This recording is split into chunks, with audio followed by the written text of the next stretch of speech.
So my sense is that we'll get to 50. Is it 50? It could be 48, something like it was in 2011. It didn't hit exactly five, not even intraday from memory. But we get to 50, and then we get a big pullback. But it rebuilds at 40, and then the next time through is like 2 weeks later. I don't think it'll be that sharp, but maybe a month or two. And all of a sudden it goes through 50. Everybody's selling short. It can't get past 50. Morgan doesn't know what he's talking about, and it breaks through. And once it breaks through, all those stale longs, everybody that's in the silver market doesn't even know what to do. It's at a new high. Half the silver lovers don't believe it's going to get that high. So they're going to hold because they don't know how high is high. Now any new buying is going to take it to 60 and then 70. I still think we have triple digit silver in our future.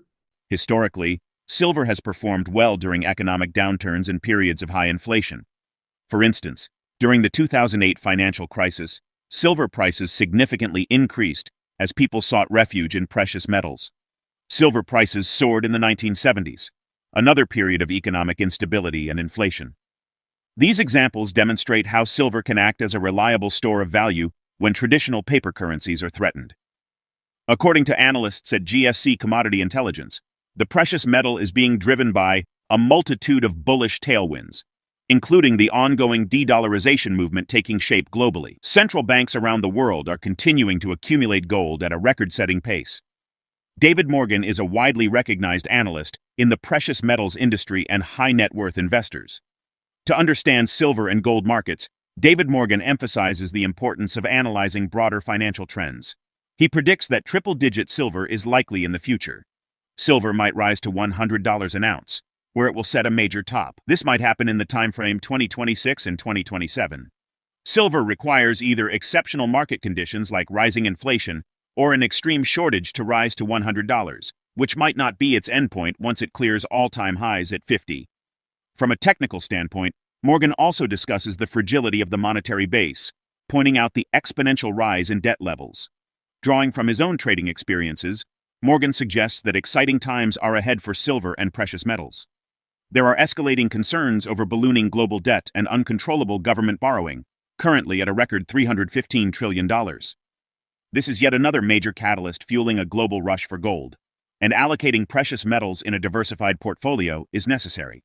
Following the principles of Dow theory, Morgan foresees that both gold and silver may be approaching an intermediate top. Despite the sector's momentum, he believes it hasn't reached the euphoric phase of previous cycles. Now, we present the clips of DavidMorgan's insights from his recent interview. Before we continue to discuss this, please subscribe to our channel and activate the bell icon for timely updates. I've been a market student for a very long time, which isn't just gold and silver. I mean, to be a good gold and silver analyst, as you well know, you got to look at everything. You got to look at the bond market. You got to look at the general equity market. You got to look at, within the stock market. So anyway, the point is that in the commodity sector, usually three tries and you're out. Meaning that, you hit 50 in 1980, you hit 50 in 2011, and this time would be the third time, which you'll probably retrace. So my sense is that we'll get to 50, is it 50? It could be 48, something like it was in 2011. It didn't hit exactly 50, not even intraday from memory. But we get to 50, and then we get a big pullback to 40. But it rebuilds at 40, and then the next time through is like 2 weeks later. I don't think it'll be that sharp, but maybe a month or two. And all of a sudden it goes through 50. Everybody's selling short. It can't get past 50. Morgan doesn't know what he's talking about, and it breaks through. And once it breaks through, all those stale longs, everybody that's in the silver market doesn't even know what to do because it's at a new high, and half the silver lovers don't believe it's going to get that high. So they're going to hold because they don't know how high is high. Now any new buying is going to take it to 60 and then 70. I still think we have triple digit silver in our future. And I think that the offtake on the physical side is strong enough to kind of quell the market even in these big dips or scary corrections. And the monetary base is so fragile with going into what we both talk about often, and that is what's the debt or credit situation. I mean, it took 200 years to get to $1 trillion in debt. 200 years. Now we're printing up a trillion every 100 days. So we are in that exponential function. We're just starting it. But people, a few of our compatriots have said, one of the biggest flaws in the human experience is the inability to understand the exponential function. And no one learned it better. Well, I was going to say no one learned it better than I. Let's just say that misstatement, but I learned it well because of not knowing any better. Trading futures at a young age and seeing that exponential function and not knowing when to get out taught me a big lesson. Always sell into strength. So when you see that take hold, it's limited time. You don't know how long. It could go straight up for a while. I watched gold go from 300 on the futures market to 850 or 872 on the spot month on my birthday in 1980. It's a little past 1980. But I mean, that's exciting. When you see a futures market go like that, you're holding on saying, oh my goodness, but you don't want to get greedy. You want to sell so there's some room left to the upside. So hopefully I answered that, but I think exciting times are ahead of us. I think we're probably near intermediate top. And for gold as well, I mean, I'm adherent to basically, the Dow theory, and Jim Dines years ago wrote about, the precious metals / Dow theory. He always looked for silver to confirm gold or gold to confirm silver, just like the transportation and industrials have to support the Dow Jones index. So without it getting through 33 or even touching there, I think we're fine. Being in this market as many years as I have, to see a market get temporarily overbought and maybe a correction and backing and filling, as we say in the trades, probably healthy for the market. So in a way, I hope I'm wrong. I'm going to put a video out later today for our membership, basically giving them 3 options. 1, take partial profits if you think I'm right. 2, put on tight stops, especially anything that's leveraged.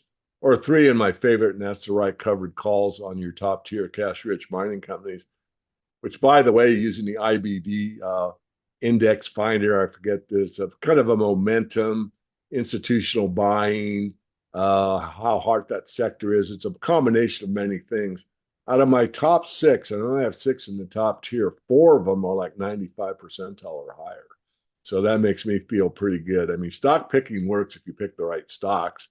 But as we both know, in the junior sector, it's basically impossible. I mean, I had a hot hand for a while, but regardless, our sector's coming back, and there will be a day. Despite a potential recession, DavidMorgan predicts that silver demand will remain strong, especially with industrial use being price inelastic.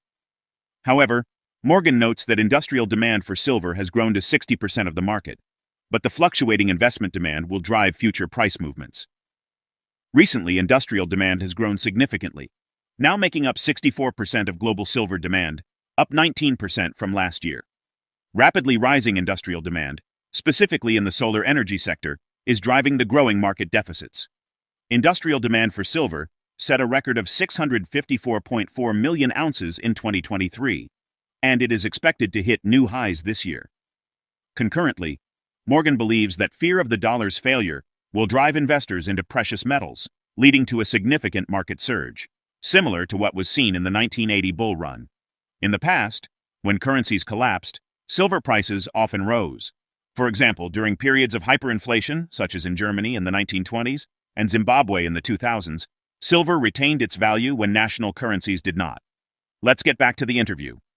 I think that's very pertinent, and you have to look at the times you're in, and you have to look at history. So right now, I think you need some silver exposure. Maybe you want to lighten up relative to gold in a recession, but right now, most of the silver demand on the industrial side is priced inelastic. So their demand remains almost constant. And the other side is monetary demand, which is what really moves the market. If you're buying or selling silver for investment purposes, that's the margin. That's the one that varies the most. And that one is one that, it's a recession. I'm going to, sell my silver. I'm not going to buy. I'm going to wait or whatever. I think that's going to flip this time. And the reason being is that we're heading more toward an inflationary depression than we are a deflationary depression, which means right now we're in stagflation. So you're getting higher prices and no real increase in the overall physical economy. So, stagnant as far as the workforce goes, as far as opportunities go, but yet everything's costing you more and more, groceries being the best example. Housing, another example.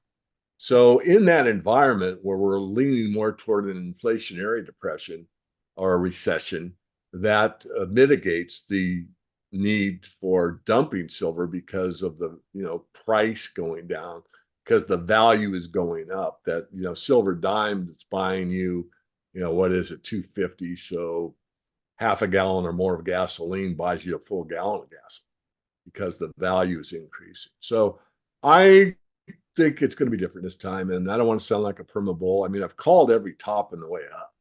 I mean, I called the 850 interim top before anyone even knew the word silver. I called the $21 top. When it hit that, Robert Prechter said, that's it. I said, that's it for now, but it's going higher, which I was right. It did. And I called the $48 top at the end of April 2011. So, I don't think too many people that actually follow what I do could get mad at me. Some can, that's fine. But as far as not being a one-way Charlie, I'm it. I'm not a one-way Charlie. But this time, I think the panic and the FOMO is going to be fear of failure of the dollar. And if you work on fear, that's the biggest motivator there is. It's more than greed. So when people are worried that their life savings or whatever is going to go to almost zero purchasing power, the movement of the metals is going to go, in my view, into the history books. Like you said, the biggest move was after a 100-year base in commodities, basket of commodities, I don't know which one you use, but regardless, you're right. And this might be the second one. And there's no fever like gold fever, and that spills into silver. And I saw that in the 1980 bull run. People looked at gold saying, "Oh my God, gold's $500 an ounce. Are you kidding? That's like 5,000 right now, maybe 10,000. Who can afford that? Not many, but silver's only $30, and away we go." I'm a very objective observer of the silver market, or any market, but the silver market. When silver is sold, the bar of silver that gets shipped out never asks itself, hey, am I being used for industry or am I being used for investment or jewelry or silverware? It doesn't care. So demand is demand in the long run. So if you look at industrial demand and you go back 25 years ago, the industrial demand of silver was 35% of the total market. And at that time, the most silver we mined at that time was 550 million ounces. Today, we mine and recycle 1 billion ounces of silver. And the demand on the industrial side is 60% of them. So the industrial demand obviously has increased substantially in the last 25 years. But that's kind of like a stock buyback program. It helps because it's a constant demand, but if the supply is still greater than that demand, and it has been, with very few exceptions that were temporary and usually on the retail side, then you have to look at, okay, that demand has always been that. So whatever the mitigator is what you have to look at, which is investment demand. And investment demand has moved all over the place. Now it's up to about 10% of the market on a good year. So now what you have to look at is, what does it do going forward? Financial crises, such as the COVID-19 pandemic, often trigger investors' flight to safety. Precious metals, including silver, typically see an uptick in demand during such times. What do you think is the long-term impact of these dynamics on the demand for precious metals in the market? Drop your thoughts in the comment section below. If you find this video informative, don't forget to support our channel and turn on notifications to stay informed about our latest videos. See you in the next video.